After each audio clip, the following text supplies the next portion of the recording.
여러분 안녕하십니까? 뉴스투데이 제주입니다. 제주 4.3 사건 특별재심을 청구한 수영인 일부의 희생자 자격에 문제가 있다며 검찰이 문제를 제기하면서 사상 검증 논란이 일고 있는데요. 결국 4.3 진상조사에 참여했던 전문가가 법정에 출석해 문제가 없다며 증언을 하는 일까지 벌어졌고, 검찰은 사상 검증을 할 생각은 없었다고 뒤늦게 해명했습니다. 이따금 기자입니다. 김종민 4.3 중앙위원회 위원이 4.3 수영인 특별재심에 증인으로 출석했습니다. 김종민 위원은 7천여 명의 희생자와 유족을 직접 취재한 기자 출신으로 4.3 진상조사 보고서 작성에도 참여했습니다. 김 의원은 4.3 위원회가 미군정의 보고서 등 공식 자료를 근거로 32명을 희생자에서 제외했다며 희생자 검증을 충실히 해왔다고 밝혔습니다. 남로당 핵심 간부 또는 주도적 적극적으로 진압작전에 저항한 자 이런 분들은 제외 대상자에서 제외시키기로 했고 그러한 분들은 아직까지 단 한 명도 희생자로 결정되지 못했다. 또 검찰이 특별재심을 청구한 수영인 4명에 대해 월북과 간첩 가능성이 있다며 제시한 자료들은 소수의 주장일 뿐이라며 신빙성이 없다고 증언했습니다. 4.3의 진정한 희생자는 해갖고 맨 밑에 어떤 분의 증언이 나오고 있는데 아까 말씀드렸다시피 이런 누가 말을 했고 그걸 설명 녹음기로 녹취하고 캠코더로 녹화했다고 해서 다 증언이고 다 사료가 아닙니다. 검찰은 사상검증 논란에 대한 비판 여론을 의식한 듯 특별재심의 신뢰를 높이기 위해 추가 심리를 요청했다는 입장문을 발표했습니다. 검찰이 지난 기일 말씀드린 뜻은 판단의 기초가 된 사실관계를 더 살펴서 절차적 정당성을 갖추자는 것이지 사상검증을 하자는 게 결코 아닙니다. 하지만 유족들은 여전히 재심에서 제외되는 것 아니냐는 우려와 함께 안타까운 심정을 감추지 못했습니다. 그동안 가슴 아프고 쓰라린 것도 너무나 억울한데 다시 한번 또 희생된 유족들에게 이런 상처를 또 주는 것 같아서 너무나 유감스럽습니다. 특별재심을 청구한 4.3 희생자 4명에 대한 추가 심리가 이뤄진 가운데 재판부가 재심 개시 여부에 대해 어떤 결정을 내릴지 주목됩니다. MBC 뉴스 이따금입니다. 제주도가 추경 예산 심의가 끝나지도 않았는데도 전도민 재난지원금을 지급한다고 공고했다가 도의회가 반발하자 취소하는 일이 벌어졌습니다. 도의회는 또 논란이 일었던 초등학생 태블릿 PC 지원 예산을 전액 삭감하기로 했습니다. 권혁태 기자가 보도합니다. 제주도와 교육청의 올해 첫 추경 예산안을 둘러싼 본격적인 도의회 심사. 쟁점이 예상됐던 전도민 재난지원금 700억 원이 엉뚱한 곳에서 문제가 됐습니다. 예결특위 심사를 거치지도 않았는데 제주도가 미리 공고를 내면서 의회 패싱 논란이 벌어졌습니다. 심사를 하면 당일날 이렇게 공고를 낼 수가 있죠. 그리고 오늘 예결위가 첫 회의가 이루어지고 있는데 예결 심사가 오늘 첫날인데 어떻게 이렇게 공고를 낼 수 있습니까? 아무도 모르겠어요, 설마? 예산 전쟁을 앞두고 터진 변수에 제주도는 즉각적으로 사과하고 공고를 내리면서 체면을 구겼습니다. 이번 추경 예산안에서 코로나 피해가 컸던 문화관광 예산이 소외되고 있다는 지적도 나왔습니다. 문화관광 분야 지원이 1.7%거든요. 전체 예산의 64억 원에 불과한데 문화관광 분야 예산이 차지하는 비중이 상대적으로 너무 낮아가지고 일부에서는 문화예술분대론이 우려가 된다. 복지 예산에서 아동 청소년 관련 예산의 비중이 낮다는 비판도 나왔습니다. 노인 청소년 분야 이 분야를 봤더니 청소년 관련한 예산의 순위나 비중은 상당히 낮습니다. 이게 추경 관련해서도 반납금이 많고 새롭게 어떤 사업을 해보겠다는 예산은 상당히 적은 수준인데요. 한편 도의회는 예산결산특별위원회 심사에 앞서 상임위원회별로 일부 예산을 조정했습니다. 교육위원회는 초등학교 3학년 태블릿 PC 지원 예산 42억 원을 전액 삭감했고 중학교 1학년 노트북 지원 예산도 세부적인 관리 방안을 마련하라는 부대 조건을 달았습니다. 일부 의원들은 오영훈 지사가 추진하는 서귀포시 집무실과 공약 사업을 위한 연구 용역에도 부정적인 입장을 보이고 있어 최종 예산 심의 결과가 주목됩니다. MBC 뉴스 권혁태입니다. 코로나19 이후 물가와 유가, 금리가 뛰는 이른바 신3고 현상이 나타나고 있는 가운데 제주 지역의 가계의 자산 불평등 수준은 전국 최고 수준인 걸로 나타났습니다. 오영훈 지사가 경제 위기에 대응하겠다며 현장 방문에 나섰습니다. 박주연 기자입니다. 오영훈 제주도지사가 슈퍼마켓 협동조합 물류센터를 찾았습니다. 도내 골목 슈퍼 340여 곳에서 물품을 납품받는 이곳의 운영 실태를 확인하고 운영상 애로사항을 듣기 위해서입니다. 코로나19로 인해서 많은 영세 상인분들이 힘든데 더 큰 어려움이 있을 거라고 예상하고 있습니다. 현장에서 느끼시는 여러분들의 좀 어려운 사정에 대해서 직접 제가 얘기를 듣고 협동조합 측은 코로나19로 인한 매출 하락에 차량 구입 보조금마저 끊겨 어려움을 겪고 있다고 호소했습니다. 수리를 맡겼으니까 당장 나오기는 하겠지만은 워낙 오래되다 보니까 이제 차량 수리비가 이제 많이 들어가는 현실입니다. 코로나19 여파로 관광객이 급감하면서 타격을 입었던 관광업계. 여행사들이 사무실 임대료를 줄이고 상품 개발도 함께하면서 생존하기 위해 만든 여행사 공유 오피스도 찾았습니다.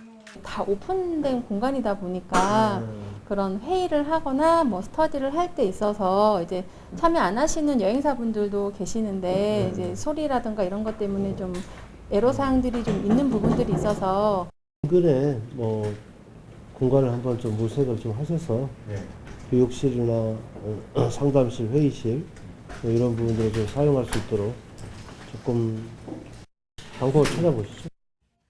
한편 제주 지역 가계 자산 불평등이 전국 최고 수준으로 심각해졌다는 분석 결과가 나왔습니다.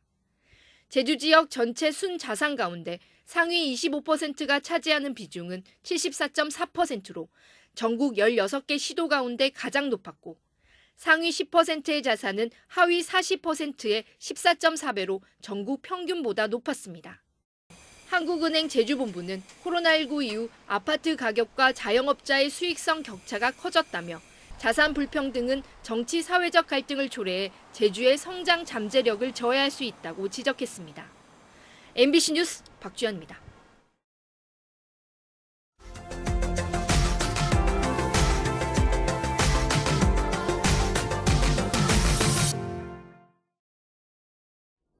폭염에 매일 40도가 넘는 곳에서 일해야 하는 직종이 있습니다. 바로 학교 급식실 노동자인데요.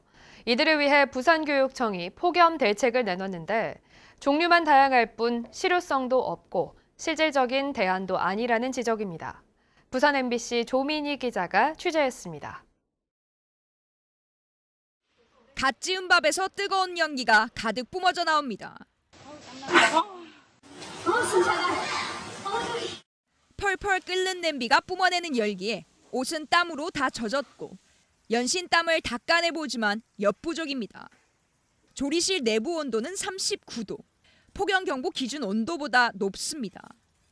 매일 이 찜통더위 속에서 8시간을 일하는 조리 노동자들을 위해 부산교육청이 폭염 대책을 내놨는데 아이스 조끼부터 제습기 설치까지 모두 권고사항입니다. 예산을 추가로 지급하지도 않습니다. 지침은 내렸으니 현장에서 알아서 하라는 겁니다. 이렇다 보니 실효성은 차치하고 학교 사정에 따라 지침을 따르지 않는 경우도 허다합니다. 한 8년 차가 되는데 저는 처음 들었거든요. 아이스 조끼가 내려온다는 이야기를. 작업복을 입고 교직원 식당으로 가가지고 저희가 가지고 간 그 보온 컵에다가 물을 떠온 다음에 교육청은 지침에 따르지 않는 경우 현장 조사까지만 최선이라는 입장입니다. 종사원들이 학교가 도저히 우리가 말을 했는데도 안 됩니다 라고 하면 저희가 사실 현장 지도를 나간다든가 또 제가 관리자들하고 이런 부분에 대해서 조금 잘 풀도록 그렇게. 이런 가운데 노동자들은 압축적인 업무 특성상 휴식 시간마저 제대로 챙길 수 없다며 전담대체 인력제를 통한 휴가권 보장을 요구하고 있습니다. 대체 인력을 전담적으로 해주시면은 저희들이 연차든지 병가를 낼 때도 편하게 낼 수 있죠. 직장 동료의 눈치를 안 보고. 현재 전담대체 인력제를 시행 중인 곳은 강원도와 충청북도, 울산 등 전국의 3곳. 하지만 부산교육청은 예산상 이유로 전담대체 인력제를 고려하지 않고 있다고 밝혔습니다. MBC 뉴스 조민입니다.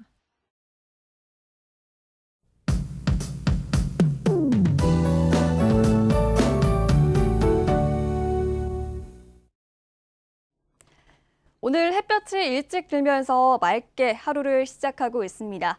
전국 대부분 지역에 폭염특보가 발효 중인 가운데 밤낮으로 무덥겠습니다. 오늘 제주 북부와 서부, 남부 지역은 체감온도가 33도 이상까지 올라가겠습니다. 통풍이 잘 되는 옷차림 하시기 바랍니다. 제주 전 지역에서 하늘에 구름만 지나겠고요. 맑은 날씨를 보이겠습니다. 자외선 지수는 매우 높겠습니다.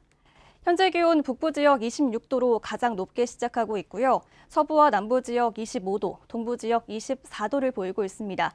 한낮 기온은 북부 지역 32도까지 오르겠고 그 밖의 지역은 30도까지 오르면서 어제보다 더 덥겠습니다.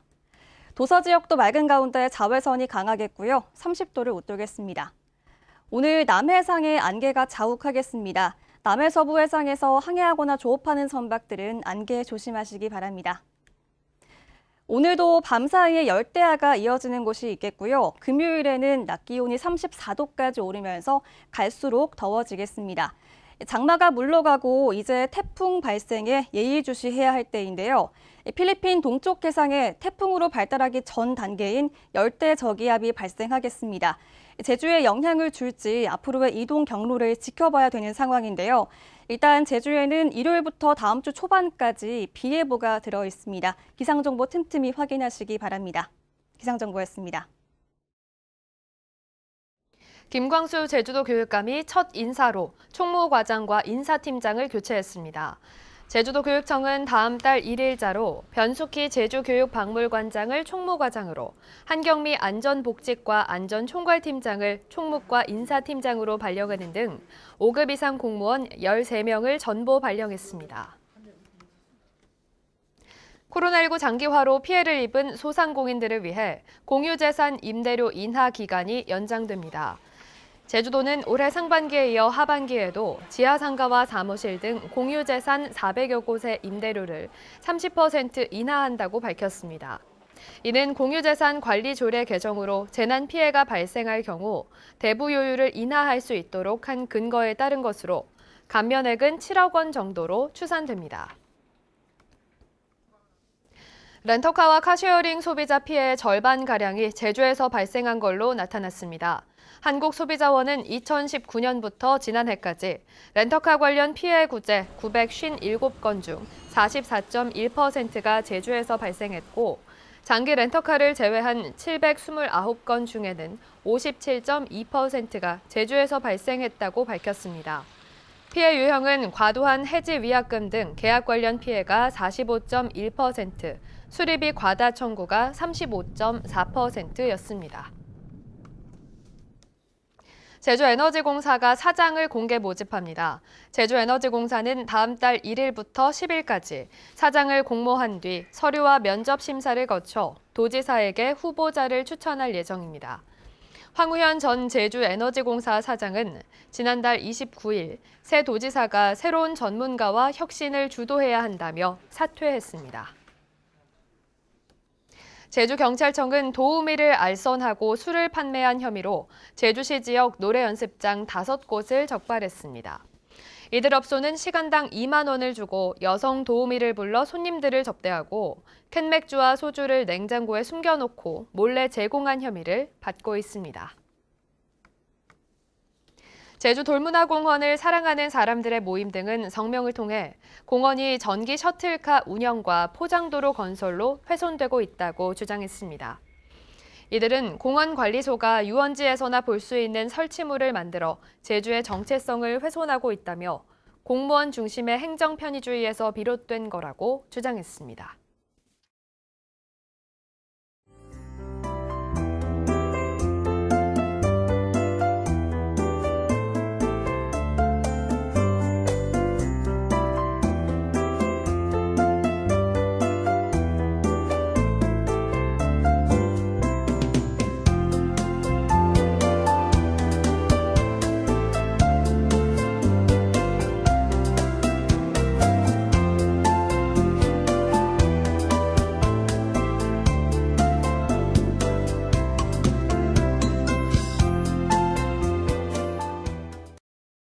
뉴스를 마치겠습니다. 여러분 고맙습니다.